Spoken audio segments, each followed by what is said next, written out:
Okay, guys, we're gonna go ahead and break down the I-4 twin tight end.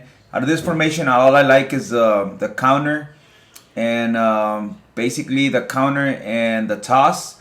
Those are my two favorite plays. In case I'll come out and usually toss to the left or to the right, depending if the guys are to the inside. For in this situation here, we're coming out in a toss.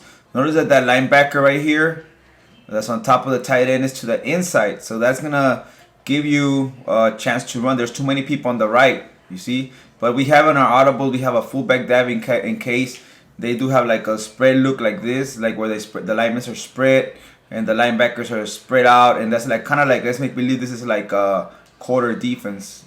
They're coming out right there. Then you do have that fullback dive you could use right here. I flipped it by accident, but anyways, you can still have like that fullback dive you could use there in case they do have something spread. So have fullback dive and you get your yardage.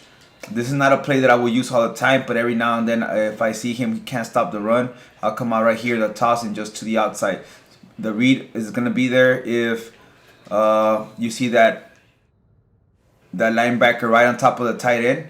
This linebacker right here, if he's inside right there, that's a sign that you gotta throw that toss to the outside. You see that? So that's gonna only all those blockers to the outside versus two players, which is that linebacker and the corner. This is just too many. The other thing I like to do, I like to come out in fullback dive and then the counter. Counter, I like it as well. Same thing. Notice that there's the linebackers right there, which is real easy. You could just take the reads, and this one's actually a lot better than the toss sometimes.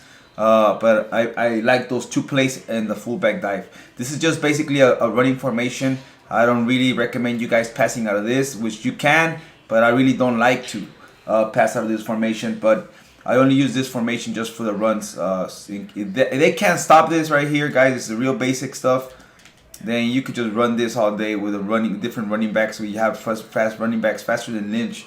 But this game is actually a passing game. But this is just some formation that I will use him if I want to go ahead and ground and pound and waste some clock. This is the I formation twin tight end, and that's basically all I use. I really don't use any passing plays out of this, but I only use the fullback dive, the toss, and the counter out of this formation.